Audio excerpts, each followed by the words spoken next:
ওম শান্তি।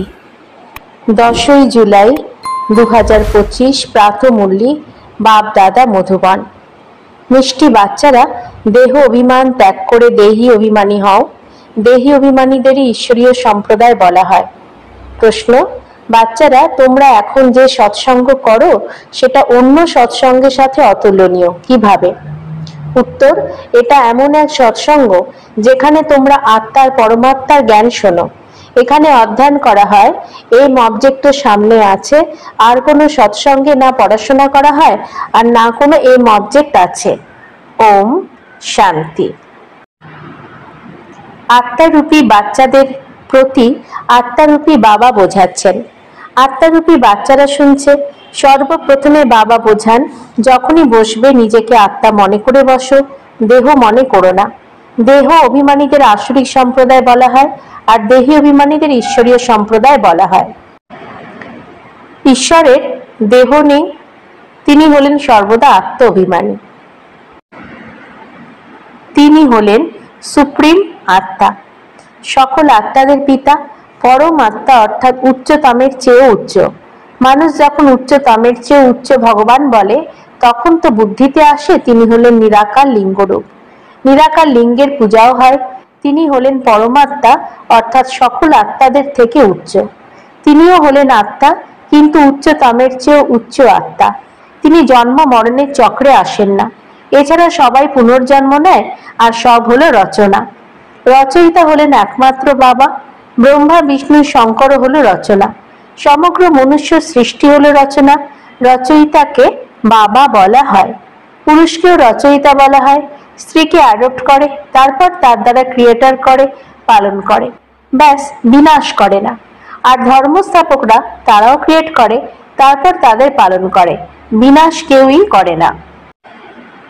অসীম জগতের পিতা, যাকে পরমাত্মা বলা হয়ে থাকে, যেমন আত্মার রূপ বিন্দু হয়, সেই রকমই পরম পিতা পরমাত্মার রূপ হলো বিন্দু।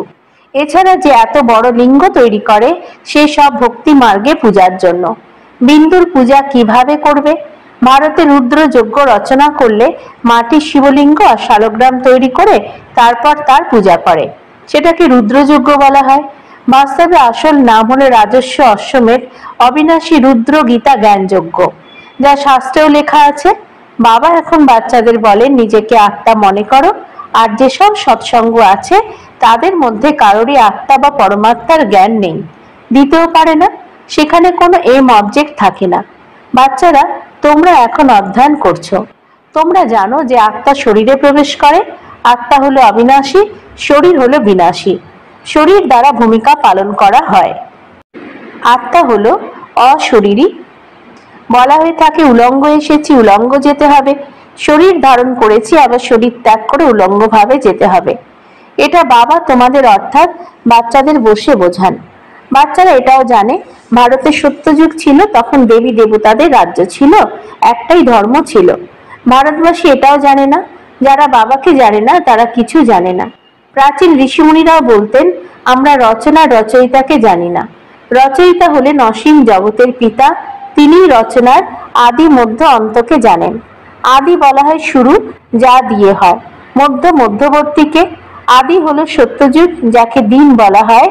তারপরে মধ্য থেকে শেষ পর্যন্ত রাত। দিন হলো সত্যযুগ, ত্রেতা। স্বর্গ হলো ওয়ান্ডার অফ ওয়ার্ল্ড। ভারতই স্বর্গ ছিল, যেখানে লক্ষ্মী নারায়ণ রাজ্য করত। এটা ভারতবাসী জানতো না। বাবা এখন স্বর্গের স্থাপনা করছেন। বাবা বলেন, তোমরা নিজেদেরকে আত্মা মনে করো। আমরা হলাম ফার্স্ট ক্লাস আত্মা। এই সময় মনুষ্য মাত্র সব হলো দেহ অভিমানী। বাবা আত্ম অভিমানী করে তোলেন। আত্মা কি জিনিস সেটাও বাবাই বলে দেন। মানুষ কিছুই জানে না। যদিও বা বলে ভ্রুকুটির মাঝখানে ঝলমল করে এক আজব তারা, কিন্তু সেটা কি, তার মধ্যে কিভাবে পাট ভরা আছে, সেই সব কিছু জানে না। এখন বাবা তোমাদের বুঝিয়েছেন, তোমাদের অর্থাৎ ভারতবাসীদের 84 জন্মের ভূমিকা পালন করতে হয়। ভারতই হলো উচ্চভূমি। যে কোনো মানুষেরই তীর্থ হলো এটা। সবাইকে সদ্গতি করতে বাবা এখানে আসেন। রাবণ রাজ্য থেকে লিবারেট করে গাইড হয়ে নিয়ে যান। মানুষ তো এমনিই বলে দেয়, অর্থ কিছু জানে না। ভারতে সর্বপ্রথমে দেবী দেবতা ছিল, তাদেরই আবার পুনর্জন্ম নিতে হয়। ভারতবাসী যারা তারাই দেবতা, তারপর ক্ষত্রিয়, বৈশ্য, শূদ্র হয়। পুনর্জন্ম নেয় যে না, এই নলেজ সম্পূর্ণভাবে বুঝতে পর পর 7 দিন লাগে। পতিত বুদ্ধিকে পবিত্র করে তুলতে হবে। এই লক্ষ্মী নারায়ণ পবিত্র দুনিয়াতে রাজত্ব করত। তাদেরই রাজ্য ভারতে ছিল, তাই আর কোনো ধর্মও ছিল না, একটাই রাজ্য ছিল। ভারত কত সলভেন্ট ছিল, হিরে জহরতের মহল ছিল, আবার রাবণ রাজ্যে পূজারী হয়েছে, আবার ভক্তিমার্গে মন্দির ইত্যাদি তৈরি করেছে। সোমনাথের মন্দির ছিল না, একটা মন্দির তো হয় না। এখানেও শিবের মন্দিরে এত যে হিরে জহরত ছিল যা মোহাম্মদ গজনী উটে ভরে ভরে নিয়ে গেছে। এত জিনিস ছিল যে উট তো কি, কেউ লক্ষ উট নিয়ে এলে তাকেও ধরত না। সত্যযুগে সোনা, হিরে জহরতের অনেক মহল ছিল। মোহাম্মদ গজনী পরে এসেছে, দাপরেও কত মহল ইত্যাদি হয়, সেই সব আবার আতকোয়েকে ভিতরে চলে যায়। রাবণের সোনার লঙ্কা তো হয় না। রাবণ রাজ্যে ভারতের এই হাল হয়ে যায়। 100% রিলিজিয়াস, আনরাইটিয়াস, ইনসলভেন্ট, পতিত, বিশেষ, নতুন দুনিয়াকে বলা হয় ভাইসলেস। ভারত শিবালয় ছিল, যাকে ওয়ান্ডার অফ ওয়ার্ল্ড বলা হয়। খুব কম মানুষ ছিল, এখন কোটি সংখ্যক মানুষ। বিচার করা উচিত। এখন তোমাদের অর্থাৎ বাচ্চাদের জন্য এটা হলো পুরুষোত্তম সঙ্গম যুগ, যখন কিনা বাবা তোমাদের পুরুষোত্তম পারস বুদ্ধি সম্পন্ন তৈরি করেন। বাবা তোমাদের মানুষ থেকে দেবতা হয়ে ওঠার সুমতি দেন। বাবার মতের জন্য গাওয়া হয় তোমার মতিগতি আলাদা, এর অর্থ কেউ জানে না। বাবা মনে করেন আমি এমন শ্রেষ্ঠ মত দিই যে তোমরা দেবতায় পরিণত হয়ে যাও। এখন কলিযুগ সম্পূর্ণ হচ্ছে, পুরনো দুনিয়ার বিনাশ সামনে স্থির হয়ে আছে। মানুষ একদমই ঘোর অন্ধকারে কুম্ভকর্ণের নিদ্রায় শুয়ে পড়ে আছে। কারণ বলে শাস্ত্রে লেখা আছে, কলিযুগ তো এখন হলো বাচ্চা, 40,000 বছর পড়ে আছে। 84 লক্ষ জনি মনে করার কারণে কল্পের আয়ু লম্বা চওড়া করে দিয়েছে। বাস্তবে হলো 5,000 বছর। বাবা বোঝান তোমরা 84 জন্ম গ্রহণ করে থাকো না কি 84 লক্ষ। অসীম জগতের পিতা তো এইসব শাস্ত্র ইত্যাদিকে জানেন, তাই বলেন এই সমস্ত হলো ভক্তি মার্গের, যা অর্ধ কল্প ধরে চলে। এর দ্বারা কেউ আমাকে পায় না, এটাও বিচার করার ব্যাপার। যদি কল্পের আয়ু লক্ষ বছর করে দেয় তবে সংখ্যা তো অনেক হওয়া উচিত, যখন কিনা খ্রিস্টানদের সংখ্যা 2000 বছরে এত হয়ে গেছে। ভারতের আসল ধর্ম হলো দেবী দেবতা ধর্ম, সেটা চলে আসা উচিত ছিল, কিন্তু আদি সনাতন দেবী দেবতা ধর্মকে ভুলে যাওয়ার কারণে বলে দেয় আমাদের ধর্ম হলো হিন্দু। হিন্দু ধর্ম তো হয় না। ভারত কত উচ্চ স্থানীয় ছিল। আদি সনাতন দেবী দেবতা ধর্ম ছিল তো বিষ্ণুপুরীও ছিল, এখন হলো রাবণপুরী। সেই দেবী দেবতারাই 84 জন্ম পরে কি হয়ে গেল? দেবতাদের ভাইসলেস মনে করে, নিজেদের ভিসাস মনে করে, তাদের পূজা করে। সত্যযুগে ভারত ভাইসলেস ছিল, নতুন দুনিয়া ছিল, যাকে নতুন ভারত বলা হতো। এটা হলো পুরনো ভারত। নতুন ভারত কি ছিল, পুরনো ভারত কি রকম? নতুন দুনিয়াতে ভারতই নতুন ছিল, এখন পুরনো দুনিয়াতে ভারত হলো পুরনো। কি গতি হয়ে গেছে! ভারতই স্বর্গ ছিল, এখন হলো নরক। ভারত মোস্ট সলভেন্ট ছিল, ভারতই হলো মোস্ট ইনসলভেন্ট।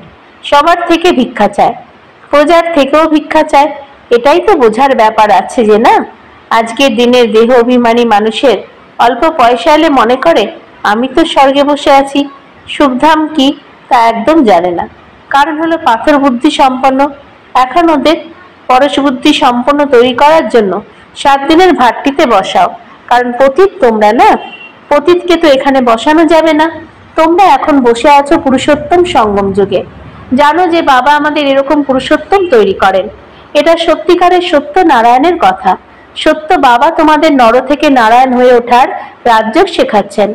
জ্ঞান আছে শুধুমাত্র বাবার কাছে, যাকে জ্ঞানের সাগর বলা হয়। শান্তির সাগর, পবিত্রতার সাগর, এসব হলো সে একেরই মহিমা। দ্বিতীয় কারোর মহিমা হতে পারে না। দেবতাদের মহিমা হলো পৃথক, পরম পিতা পরমাত্মার মহিমা হলো পৃথক। তিনি হলেন পিতা, কৃষ্ণকে বাবা বলা হবে না। এখন কে ভগবান দাঁড়ালো, এখনো পর্যন্ত ভারতবাসী মানুষদের জানা নেই। কৃষ্ণ ভগবানুবাচও বলে দেয়, সে তো সম্পূর্ণ 84 জন্ম গ্রহণ করে, সূর্যবংশী হয়ে, চন্দ্রবংশী হয়ে, বৈশ্যবংশী। মানুষ আমি সেই, এর অর্থ বোঝে না।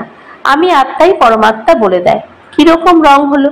এখন তোমরা বুঝতে পারো ভারতের চর্তি কলা বা আরোহণের কলা আর অবরোহণের কলা কিভাবে হয়। এটা হলো জ্ঞান। সেই সমস্ত হচ্ছে ভক্তি।